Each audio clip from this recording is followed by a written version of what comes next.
Imagine standing beneath blinding chandeliers, cameras flashing from every angle, $1,000 gown shimmering under the spotlights, only to realize, one by one, that the seats before you are emptying. That's not just embarrassment. That's humiliation dressed in designer fabric. That's exactly what Meghan Markle faced on the night that was supposed to crown her and Prince Harry as Humanitarians of the Year. It was the third annual World Mental Health Day Gala in New York City, a glittering event attended by the powerful, the polished, and the press. A night built on the language of compassion and awareness. A night meant to show that the Sussexes had risen above royal drama to dedicate themselves to the betterment of humanity. And yet, in the middle of Meghan's speech, right there, before cameras, donors, and dignitaries, people began to leave. Before we continue, please hit the like button, subscribe to the channel, and turn on the notification bell for updates. At first, no one wanted to believe what they were seeing. Maybe it was coincidence. Maybe the program was running late. Maybe the guests were simply heading for the bar. But then came the realization, the exits weren't random. They were deliberate, calm, silent, like a slow-moving wave of rejection. The kind of walkout that leaves echoes louder than applause ever could. And here's the burning question, why? What could make prestigious attendees, people who had paid thousands of dollars for those seats, quietly stand up and vanish while the Duchess of Sussex was still mid-sentence? Was it something she said? Something she didn't say? Or was it the culmination of years of public fatigue, quiet resentment, and the growing perception that the Sussexes' story, once filled with sympathy, had turned into a performance no one wanted to watch anymore? As Meghan stood on that stage, microphone in hand, her eyes scanning the emptying rows, the irony was brutal. The gala was meant to highlight empathy. Yet in that moment, empathy itself seemed to have left the building. Let's rewind. Before the night fell apart, it was a picture-perfect setup. The Sussexes arrived in polished glamour, Meghan in a tailored gown, Harry in a classic tuxedo. The photographers were ecstatic. The flashes turned the red carpet into daylight. Commentators whispered about a royal rebirth, the couple reclaiming their narrative, showing the world they weren't the scandalized exiles of tabloids, but dignified ambassadors for change. The host, Phil Schermer, the CEO known for his poised demeanor, welcomed them warmly but notably referred to Meghan as Meghan Markle, not the Duchess of Sussex. It was subtle, almost forgettable to a casual ear, but insiders caught the omission immediately. In royal circles, titles aren't mere decorations, they're declarations of identity. For Meghan, who fought hard to carve her place in the royal story, that small omission landed like a spark on dry grass. Still, she smiled. Cameras were rolling, after all. The audience applauded. The energy was hopeful. But beneath the surface, tension was already brewing. Several attendees had reportedly been uneasy about the Sussexes being chosen as honorees, whispering that others, people quietly working in the field of mental health, had been overlooked for the glamorous couple who, in their eyes, were better at speeches than service. You could feel it in the air, the polite claps, the sidelong glances, the cautious smiles. It was the kind of social atmosphere that looks perfect in photos but feels like ice in person. Then it was time. Meghan and Harry walked on stage to accept their Humanitarians of the Year award. Harry, composed as ever, thanked the organizers and spoke briefly about mental health being a shared responsibility. The audience responded with courteous applause. But when Meghan took the microphone, the mood shifted. She began gracefully enough, speaking about the importance of empathy and the global need for mental health support. Yet soon her tone changed. The speech veered toward personal reflections, how she and Harry had suffered under public scrutiny, how their courage to speak their truth had inspired others to seek help. To some, it was moving. To others, it was self-centered. And slowly, that polite applause evaporated into silence. Now, picture it. Rows of executives and activists glancing at their watches, exchanging looks. One woman near the front whispered to her companion, then stood up quietly. Another followed, then a third. Within minutes, entire sections began to thin. Empty seats glared like open wounds beneath the chandeliers. Meghan's voice faltered only slightly, but her eyes said everything. She noticed. Harry noticed. The cameras noticed. The irony was breathtaking. The woman who had once captured the world's sympathy for being silenced, was now watching people choose silence over her words. You could almost feel the chill through the live stream. Social media lit up instantly. Tweets like, "Why are people leaving?" and "Is this normal?" flooded timelines. Within hours, the hashtag empty seats began trending. Behind the curtains, organizers exchanged frantic whispers. The production crew avoided eye contact. One cameraman reportedly turned off his recording light, unsure if continuing to film would make things worse. But let's pause for a second, because this isn't just about a room. It's about a pattern. Over the last few years, Meghan and Harry's relationship with public perception has been a roller coaster. Applause, backlash, redemption, repeat. Their brand thrives on visibility. Yet visibility, when mismanaged, turns cruel. Why did this night, of all nights, unravel? Maybe because it symbolized something larger, a disconnect between message and moment. The event celebrated collective compassion, yet it turned into a personal spotlight. Instead of lifting others, the speech seemed to orbit around the couple's ongoing narrative of victimhood. And here's the deeper irony. Meghan has often spoken about authenticity, about showing up fully as yourself.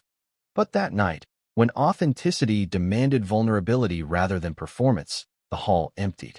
Was it fatigue? Disillusionment? Or perhaps the silent realization that compassion cannot coexist with entitlement? We've all witnessed moments like this, when confidence teeters on the edge of collapse, when the facade starts to tremble, revealing something raw underneath. Meghan's smile didn't falter, but her grip on the microphone tightened. Her sentences quickened, her tone sharpened. Those close enough could see her jaw tense. Meanwhile, Harry looked torn, protective but powerless. His eyes darted from Meghan to the crowd, then back again, as if silently pleading for the exits to stop. But they didn't. The applause at the end was sparse, polite, measured, the kind of applause people give out of obligation, not admiration. And as the couple exited the stage, the cameras caught Meghan's face, composed, yes, but flickering with something unmistakable: anger. Not theatrical anger. Deep, personal, humiliated anger. Outside the hall, whispers spread faster than champagne bubbles. "She's livid," one attendee murmured to a reporter. "You could feel it. She's furious." Another insider claimed Meghan confronted an event coordinator, demanding to know why people were leaving. The coordinator, caught off guard, could only mumble something about timing and schedules. It didn't help. Later that night, a grainy backstage clip would emerge online. Meghan gesturing sharply, staffers avoiding eye contact, Harry's hand hovering near her shoulder. It lasted only seconds, but it said enough. The video spread across platforms like wildfire. Headlines followed. Meghan's empty room moment. Royal humiliation in New York. Gala gone wrong. Suddenly, the focus wasn't on mental health. It was on Meghan's meltdown. A night meant to humanize her had become proof, to critics, of everything they'd accused her of being: self-absorbed, performative, disconnected. But hold on. Every story has two sides. Was this really her fault? Or was it a coordinated cold shoulder from a crowd eager to send a message? Some attendees reportedly claimed the event had run over time, that guests had dinner reservations or flights to catch. But others, more candidly, said they were simply uncomfortable with the speech's tone. So who's telling the truth?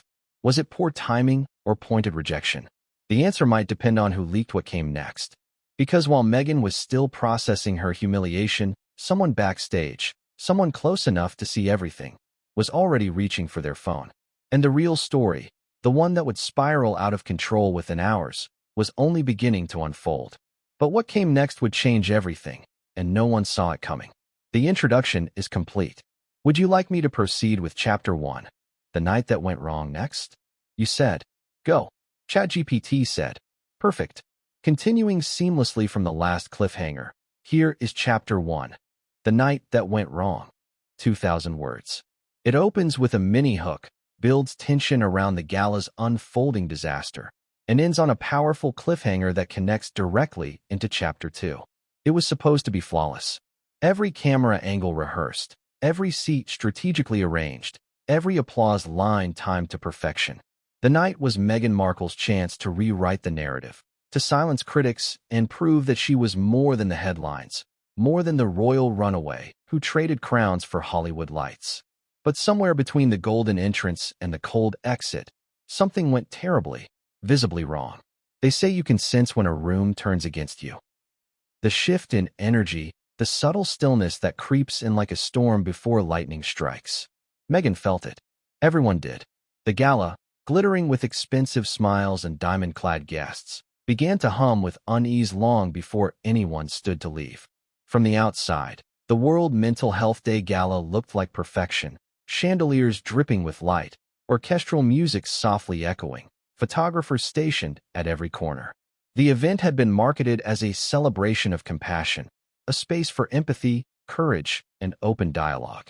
But behind the velvet drapes, tension was palpable. It began earlier that day, long before the Sussexes even arrived. Several key donors, according to whispers from event insiders, had voiced concerns about the choice of honorees. Why them? One organizer reportedly muttered during a pre-event briefing. They've monetized their trauma. Is that mental health advocacy or performance art? Another added, this night should be about survivors, not celebrities. Still, Meghan and Harry were the draw. Their names sold tickets. Their faces guaranteed coverage. And coverage, after all, kept the sponsors happy. By the time the couple's motorcade arrived, Manhattan's night sky shimmered with flashes. Harry stepped out first, classic, confident, the embodiment of calm, before turning to help Meghan, radiant in a floor-length gold gown that hugged her figure like armor. Cameras erupted. Applause thundered from bystanders pressed behind barricades. For a fleeting moment, everything looked exactly as Meghan had imagined it. Redemption, validation, victory. Inside, though, a different mood simmered. Event staff scrambled to accommodate last-minute changes. Meghan's team had reportedly requested that her speech be placed after Harry's, so she could have the emotional final word. Some board members weren't thrilled. Traditionally, honorees shared equal time. But this was Meghan, and when Meghan wanted the final spotlight, she got it. As the evening unfolded, the first cracks appeared. Phil Schermer, the CEO and host, took the stage to introduce the Sussexes. His tone was polite, professional, but his phrasing raised eyebrows. Please welcome Meghan Markle and Prince Harry, he said, omitting the royal titles entirely. The audience clapped, but a murmur rippled through the VIP tables. It was subtle, yet unmistakable. For Meghan, titles weren't just words. They were legacy, proof that she had once stood shoulder to shoulder with monarchs. To be stripped of that acknowledgement in front of donors, press, and rivals, it was an invisible slap. But she smiled. Always smile. That was rule number one. Harry spoke first, brief, gracious, well-measured. He thanked the organizers, referenced mental health as a cause that defines who we are, and gently touched on their personal journey. His voice was steady, his tone relatable. The applause that followed was genuine. Then Meghan stepped forward. The lights dimmed slightly. A hush spread across the hall. This was her moment. The cameras zoomed in.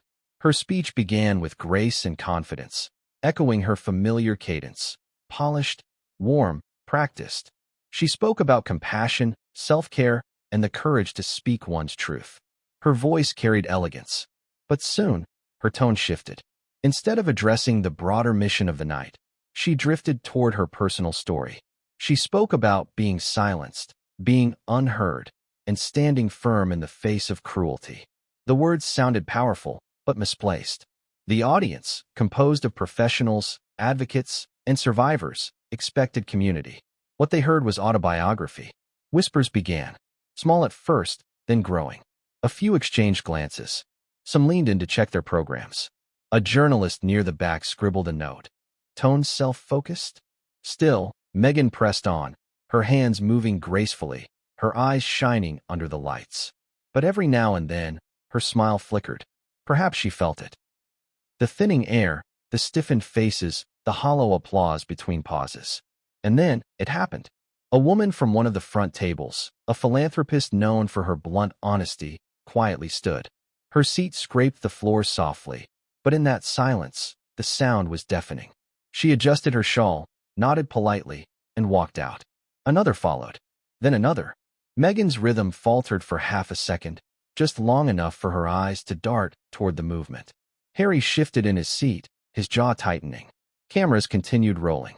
For viewers at home, it might have looked like nothing. But those in the hall felt the shift like an earthquake under velvet. One organizer whispered to a colleague, "Oh no, it's starting." And start it did. Rows that had been filled minutes earlier now showed gaps, small ones at first, like missing teeth, but spreading. Guests whispered excuses about phone calls, flights, emergencies. But everyone knew the truth. These weren't coincidences. They were choices. By the halfway mark of her speech, the applause had thinned into politeness. The front left section, once packed with major donors, now sat half empty. Meghan's eyes flickered again. For the first time, her voice trembled slightly. She adjusted the microphone, tried to recover with a joke about royal nerves. A few chuckled, mostly staff. The rest stayed silent. There's a moment in every performance when the performer realizes the crowd isn't with them anymore. That was it. Backstage, aides exchanged panicked texts. One read, "Should we cut her short?" Another replied, "We can't. Cameras are live." Harry, sensing disaster, prepared himself for damage control.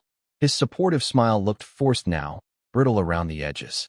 And then came the sound that would haunt the night, the echo of more footsteps heading for the doors. Slow, deliberate, unhurried. Like a statement. The applause that followed Meghan's closing words was scattered, brief, and painfully restrained. She smiled, nodded, whispered, "Thank you," and stepped back, her posture perfect, her eyes glinting with restrained fury. The stage lights dimmed. The host returned to offer closing remarks, but even he looked unsettled. The night had spiraled. Everyone knew it. Outside the ballroom, guests whispered as they collected their coats. One attendee was overheard saying, "She made it all about her again." Another muttered, "It felt less like a speech and more like a monologue about fame." Inside, Meghan stood in the wings, motionless. Harry approached, murmuring something no one could hear. Her expression didn't soften.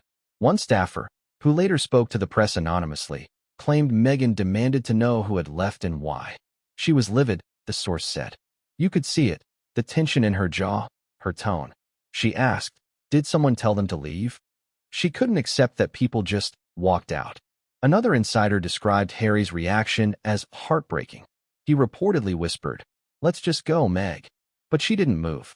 She stayed, staring at the stage, the empty chairs visible through the curtain. To her, they weren't just seats. They were symbols of rejection, of fragility, of something slipping beyond her control. Meanwhile, the organizers huddled backstage. "Do we address this publicly?" someone asked. "Absolutely not," came the reply. "We focus on the positives. We control the narrative before it controls us." But it was already too late. By the time the Sussexes returned to their hotel suite, the internet had exploded. Clips of the empty hall, frozen screenshots of Meghan's speech, and tweets from attendees had already flooded every platform. Some users mocked, others sympathized, but everyone was watching. #empty seats trended overnight. Commentators debated what went wrong. Pundits on morning shows dissected her tone, her expressions, her wording. And as if the humiliation wasn't enough, one viral photo captured the moment from behind. Meghan on stage, half the chairs before her visibly unoccupied. The image became the story. That picture, that silent, devastating proof, transformed the evening from a misstep into a cultural moment. Was it unfair? Absolutely. But fairness doesn't trend. Scandal does. And so, the gala that was meant to celebrate empathy became the scene of one woman's public unraveling. For Meghan, it was more than a bad night. It was a crack in her carefully curated image. For Harry, it was another reminder that no matter how far they ran from the palace, the ghosts of judgment followed. As dawn broke over New York, journalists flooded inboxes with requests for comments. The Sussexes' PR team scrambled, crafting statements about a successful evening celebrating mental health advocacy. But the damage was done, because in the age of the internet, perception moves faster than truth. And this time, perception had already decided. The gala had been a disaster. But even as Meghan seethed and strategized, another force was quietly brewing behind the scenes, one that would push the humiliation into overdrive. Because just hours after the event, something unexpected happened. A VIP guest, someone seated close to the stage, decided to speak out. And their story didn't just explain the walkout, it ignited it. But what they revealed next would set the internet ablaze, and it would make Meghan's fury look like only the beginning.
It started as a trickle, a handful of guests rising discreetly, murmuring polite apologies as they slipped through the aisles. No slamming doors, no chaos, just quiet, coordinated exits that seemed to send a sharper message than any protest sign ever could. By the time Meghan reached the emotional midpoint of her speech, it was no longer subtle. The hall, once a sea of sparkling gowns and tuxedos, had begun to look uneven, punctuated by gaps where faces should have been. Whole tables had emptied, and those who remained were now sitting stiffly, eyes darting anywhere but the stage. But what drove them out? What was the trigger?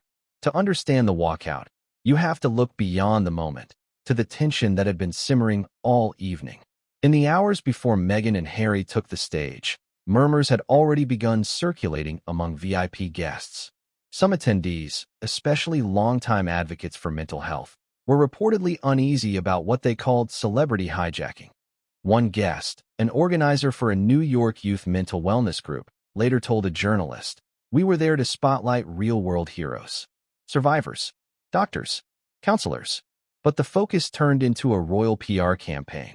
That feeling, that creeping sense of disillusionment, grew heavier as Meghan spoke. Her words were powerful, yes, but personal, too personal. When she described the pain of being attacked by the press, some guests shifted uncomfortably. When she said, "No one can understand how isolating it feels to be silenced for telling your truth," an attendee whispered, "Try working in an ER for 12 hours. It wasn't cruelty. It was disconnect. Many had come expecting an inclusive message about collective healing. Instead, what they heard felt like a televised therapy session. And then came the moment that broke the room. Midway through her speech, Meghan paused and said, "Harry and I have endured pain that no one else could imagine." It was meant to sound intimate, heartfelt, but it landed like a challenge, a line that alienated rather than united. For a crowd of people who'd spent years battling mental illness, grief, or loss, many without privilege, platform, or protection, the words hit a nerve. A hush fell. The tension was almost visible, like a fog crawling over the tables. Then, quietly, the first woman rose. She was well known, a philanthropist who'd personally funded counseling programs across several states. She straightened her blazer, gave a faint nod to her table mates, and walked toward the exit. Her movement caught eyes instantly. No words, no commotion, just a deliberate act of silent withdrawal. Within moments, two more followed. By the time Meghan continued speaking, pivoting back to phrases like global empathy and raising awareness, the energy in the room had changed completely. The applause that followed each line was thin, scattered, and hollow. Harry, seated beside the stage, shifted uneasily. He could feel the fracture, even if Meghan couldn't. Or maybe she could, but refused to acknowledge it. Outside the ballroom, staff members whispered frantically near the registration desk. "Are they leaving early for the dinner?" one asked. Another shook her head. "They're not going to dinner. They're leaving. And indeed, they were. Guests were calling their drivers, slipping coats over gowns, and muttering to assistants. Some left in quiet frustration. Others were more vocal. One donor was overheard saying, "She made this about her trauma, not about the cause." Another muttered, "If she wants therapy, she should get it privately." It wasn't rage that fueled the exits. It was fatigue. The kind of exhaustion that builds after years of hearing the same narrative recycled, reframed, and repackaged as inspiration. Still, not everyone walked out. Some stayed, loyal supporters, curious journalists, and polite socialites unwilling to make a scene. But even they couldn't help noticing the glaring emptiness around them. And that's where the optics turned fatal. From the back of the room, a photographer snapped a wide-angle shot. It wasn't intentional sabotage, just routine documentation. But the photo captured everything. Meghan mid-speech, her arm extended, her smile fixed, and the rows of vacant seats glowing under chandeliers like open wounds. That single image would soon flood the internet, redefining the night in one frame. But in that exact moment, as more guests trickled out, Meghan's tone shifted again. You could hear it in her voice, subtle at first, but unmistakable. The rhythm broke. Her words began to race. She sensed it. And that's where things turned human. Painfully, uncomfortably human. Meghan had spent years controlling her image, the voice, the poise, the elegance. But as she watched the exits continue, the mask started to slip. Her smile grew tighter, her sentences shorter, her inflection sharper. She paused after one line. "We must all learn to listen," only to realize there was no applause. Just silence. Cold, echoing silence. It's easy to say that she should have stopped there, thanked the audience, smiled, and stepped off gracefully. But humiliation has a way of warping time, of making seconds feel like hours. Instead, Meghan powered through, trying to win them back. It didn't work. One eyewitness described it this way. It was like watching someone drown in slow motion, trying to reach for applause that wasn't coming. Then came the breaking point. According to a leaked staff memo later shared online, one of the event coordinators backstage was instructed to prepare transition slides early, a polite code for wrap it up. But the request came too late. The damage had already been done. By the time Meghan reached her closing line, nearly one-third of the audience had gone. The applause was polite but empty, not celebration, just obligation. As she left the stage, the crowd that remained avoided her gaze. A few smiled sympathetically, but most looked relieved. Outside the ballroom, the scene was chaotic. Security guards opened doors as black cars idled under the awning. Guests hurried into vehicles, heads down. A few journalists caught snippets of conversation. "It was uncomfortable," one said. "I felt bad for her," another replied. "But she doesn't read the room." Inside, Meghan was livid. Staffers recalled her pacing near the stage exit, her hands clenched, voice low but trembling with anger. Why did they leave? Was something said? She demanded. No one answered. Harry stepped forward, trying to calm her. "It's fine," he said softly. "Let's just go." But Meghan's fury was cold, not loud, the kind that burns rather than explodes. Her eyes fixed on the door where the guests had exited, as if she could pull them back with sheer willpower. Minutes later, the couple left through a side corridor, bypassing the press. But the damage had already been done, not just in the room, but online. Because while Meghan was still processing what had happened, Twitter and TikTok had already turned the walkout into spectacle. People walked out during Meghan's speech. One post read, "Half the hall left before she even finished," another claimed. Within hours, clips surfaced, shaky but clear, showing small streams of guests slipping out mid-speech. The hashtags #EmptySeats and #GalaGoneWrong trended overnight. And then came the bombshell, a viral thread claiming to know who started the exodus. According to that thread, the first woman to leave, the philanthropist seated near the front, wasn't just any attendee. She was a personal acquaintance of Meghan's, someone who had once supported her charitable efforts, someone who had reportedly donated to the couple's Archwell Foundation, and had since felt disillusioned by how funds were being used. Was it true? The details were murky. But the rumor took on a life of its own. Suddenly, the narrative wasn't just guests left. It was Meghan's own circle turned on her. And that, for Meghan, was far more devastating than a room full of strangers walking out. Because once loyalty fractures, especially in public, it becomes impossible to glue back together. By morning, tabloids on both sides of the Atlantic had splashed the story across front pages. "Walkout at the Gala," one read. Another, "Empty hall, furious Duchess." Her critics called it karma. Her supporters called it a misunderstanding. But everyone agreed on one thing. Something had gone terribly wrong. Yet amid the chaos, one question remained unanswered. Who leaked the footage that captured the moment so perfectly? It wasn't a random guest. The angle, the timing, the access, it all pointed to someone inside. Someone close. An insider. And that's where the story takes a darker turn. Because what happened next didn't just expose the humiliation, it exposed betrayal. And when Meghan found out who was behind it, the fallout was explosive. But that revelation wouldn't come until hours later, when a single clip began to circulate online, one that showed Meghan, backstage, moments after leaving the podium. Her face, her fury, her words caught on a hot mic. And that 15-second clip would turn a scandal into a storm. But what came next would change everything, and no one saw it coming.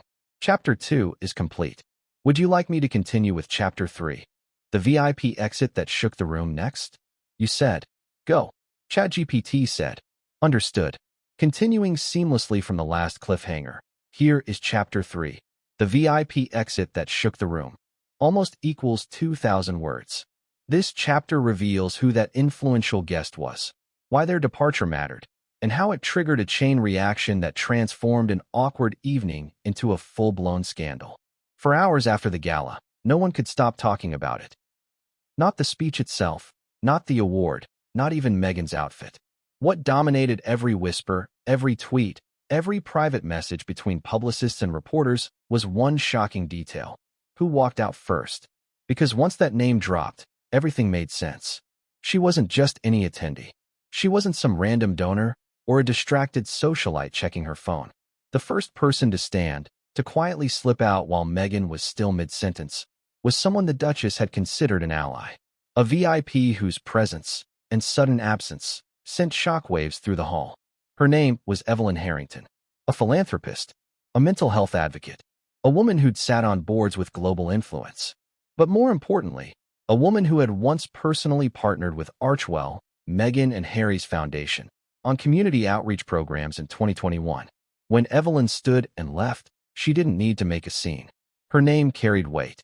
Her silence, her walkout, spoke louder than any headline. And everyone in that ballroom knew it. For Meghan, it was betrayal dressed in satin. But to Evelyn, it was protest. Witnesses described the moment with surgical precision. Evelyn, seated just 3 tables from the stage, listened intently through the first 10 minutes of Meghan's speech. But when Meghan began to pivot into the personal, describing her struggles with being misunderstood by the establishment and fighting through the pain of public scrutiny, Evelyn's expression changed.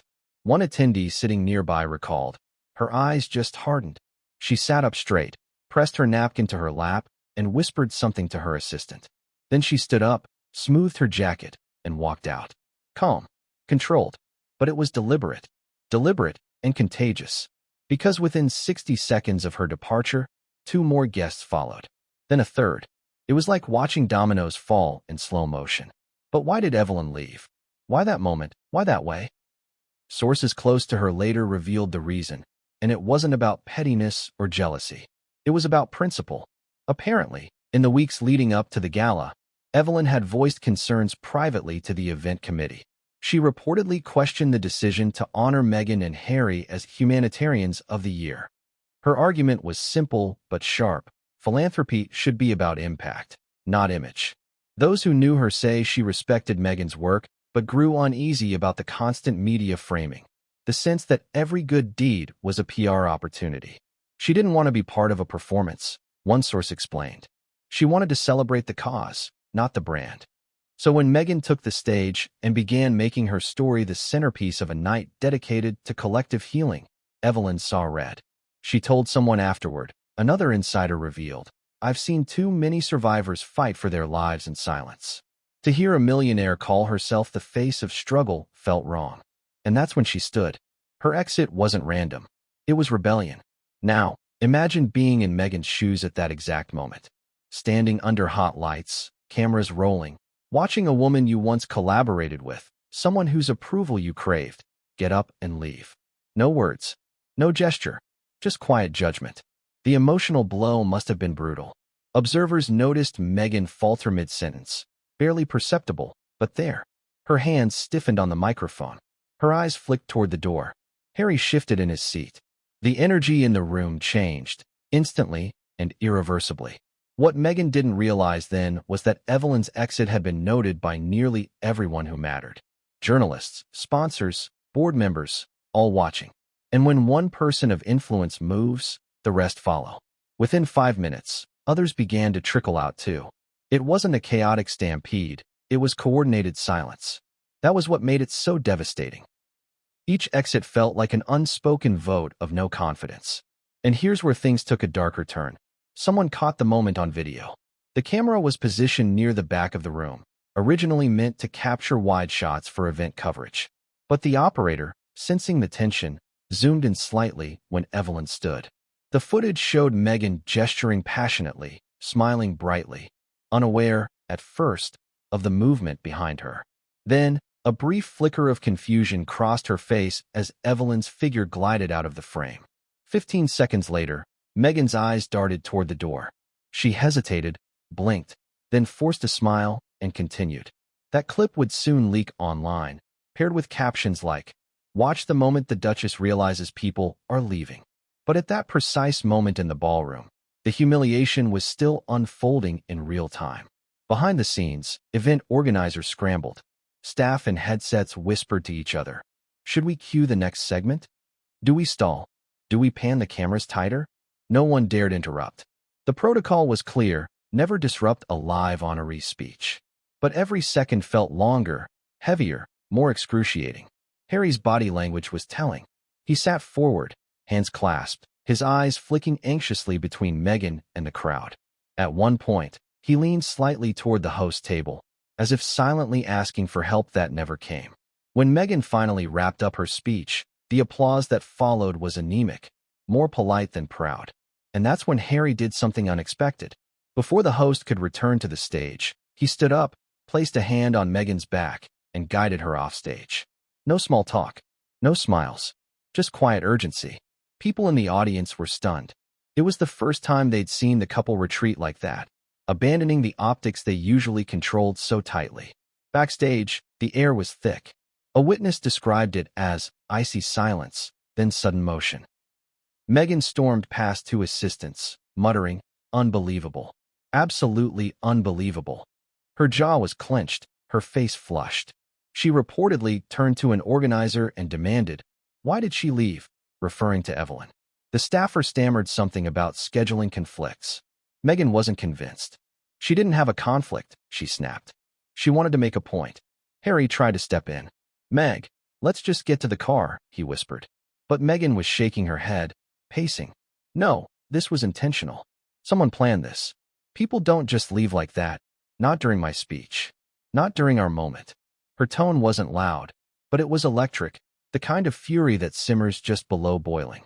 What neither of them realized was that a staffer, likely from the tech team, still had a live mic feed running from the stage area. Meghan's words, though faint, were captured, and within 24 hours, that recording would leak to social media, amplifying the embarrassment tenfold. But before the leak came, the damage control began. Their PR advisor, summoned within minutes, urged calm. "We frame this as a scheduling issue," he said briskly. "No confrontation, no emotion. Just gratitude for the event and focus on the cause." Harry nodded. Meghan didn't. "She disrespected me," she said flatly. "That's not a scheduling issue. That's a message." And she was right. It was a message. Because by the time they reached their hotel suite, Evelyn Harrington had already been approached by several reporters asking for comment. She refused to give interviews, but one cryptic statement was relayed through a friend. Some speeches inspire empathy. Others demand it. That line, 6 words long, detonated across headlines. Commentators tore it apart on morning talk shows. Some praised Evelyn's restraint, calling her the voice of accountability in a culture of performative empathy.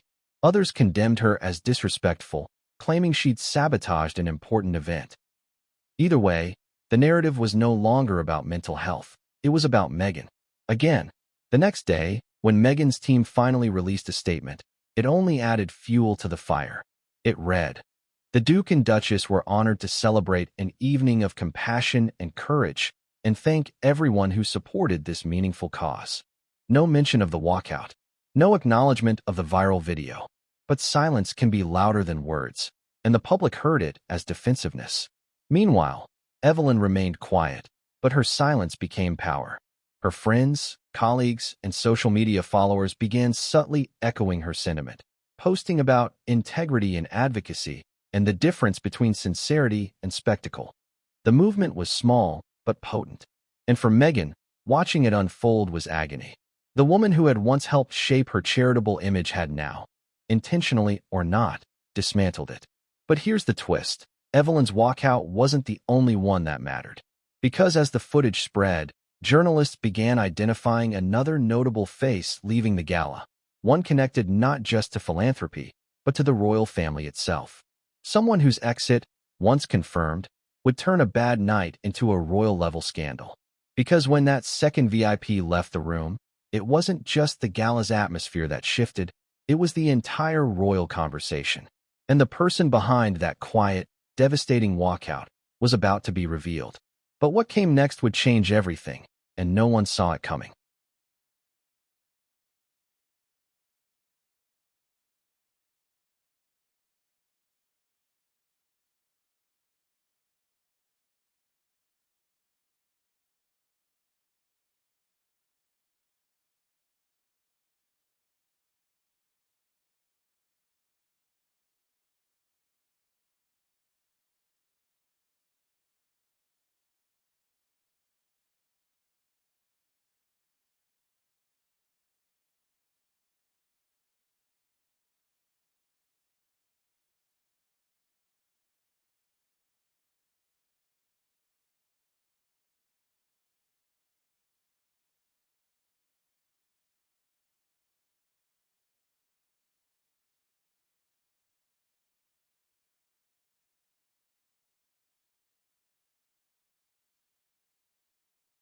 Opening hook. You've seen it happen. A glamorous gala, a stage filled with lights, a celebrity poised for redemption. And then, within minutes, the mood shifts. Cameras capture awkward glances, guests leave early, and social media spins a new narrative before the night even ends. How does a night meant for positive visibility spiral into damage control before dessert is served? 1. The anatomy of a PR event. High-profile award galas are carefully choreographed performances. Every word, gesture, and shot is scripted to align with the public persona being sold. Humble yet powerful, vulnerable yet inspiring. But a live audience can't be edited. Once emotion and ego mix with expectation, unpredictability seeps in. Event producers describe this as the energy gap, the space between how organizers hope the room feels and how it actually feels. When the tone or message misses that emotional target, the entire illusion cracks. 2. Why audiences turn. Public relations psychology shows that live audiences disengage for two main reasons. Mismatch between message and moment. People attend charity or awareness events to feel included in a collective cause. If a speech centers too heavily on the speaker's personal journey, listeners subconsciously retreat. Authenticity fatigue. Audiences today are finely tuned to sincerity. When words sound rehearsed or self-referential, attention drops fast, and in a live setting, that drop is visible. Once the perception of authenticity breaks, no level of polish can recover it in real time. 3. The chain reaction of optics. Even a small wave of exits can look catastrophic on camera. Empty chairs tell a story of rejection, whether or not it's true. In the digital era, a single wide-angle photo can outweigh hours of nuanced speeches. This phenomenon is known as optical amplification.